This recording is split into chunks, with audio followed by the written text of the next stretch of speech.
Средний взвешенный курс таджикского сом-монey к доллару США по итогам состоявшихся торгов на межбанковских валютных торгах составил 10,45 сом-монey к $1. Согласно данным Национального банка Республики Таджикистан, средний взвешенный курс сом-монey к рублю составил 0,17 сом-монey за 1 рубль, средний взвешенный курс сом-монey к евро составил 10,92 сом-монey за 1 евро.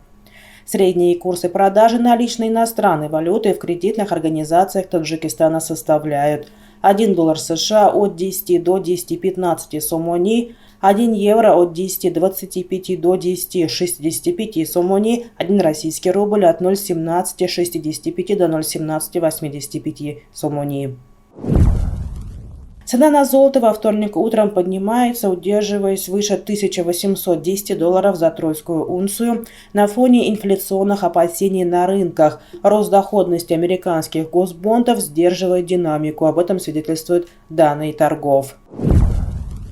Цены на нефть во вторник утром торгуются разнонаправленно за счет факторов как со стороны спроса, так и предложения. Об этом свидетельствуют данные торгов. Нефть марки Brent находится на уровне $113,22 за баррель, марки ВТИ на уровне $110.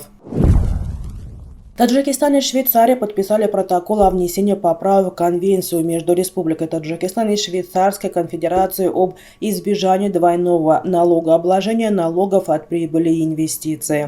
Накануне 4 июля министр финансов Файзидин Кахорзода встретился в швейцарском городе Бадрагац с министром финансов Швейцарии господином Ули Маурера.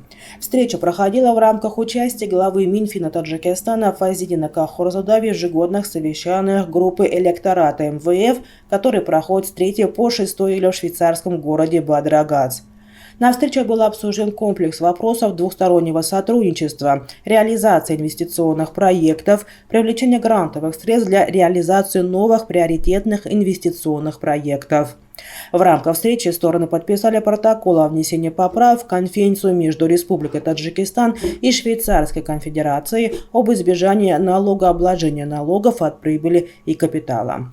На встрече были обсуждены и другие вопросы, представляющие взаимный интерес, сообщили в Министерстве финансов Республики. Казахстан ввел очередной запрет на вывоз нефтепродуктов из страны автомобильным транспортом. Он будет действовать полгода. Соответствующий приказ размещен в эталонном банке нормативных правовых актов.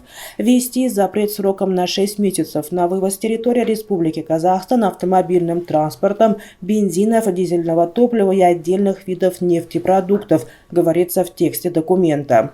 Исключение будет сделано для вывоза нефтепродуктов в бензобаках, предусмотренных заводом-изготовителем автомобильных транспортных средств, а также в отдельных емкостях объемом не более 20 литров. Высокую заработную плату в Таджикистане получают работники финансового сектора и страхования. Так, по статданным, размер заработной платы работников этих секторов составляет более 5000 сом-монey.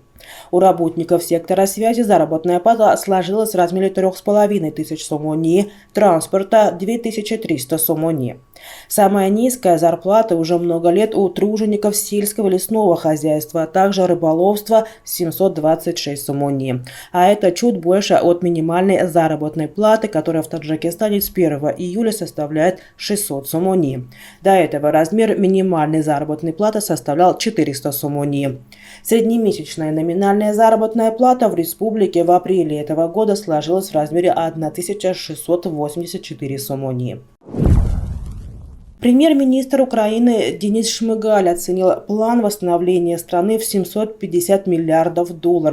Выступая на конференции по восстановлению Украины в швейцарском Лугано, Шмыгаль заявил, что с 24 февраля ущерб, нанесенный инфраструктуре страны, составляет $100 миллиардов.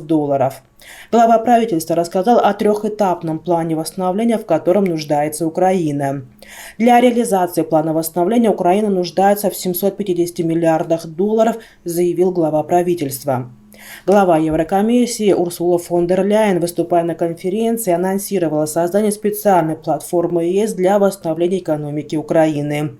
По ее словам, с начала войны ЕС направил Украине финансовую поддержку в размере $6,4 миллиарда.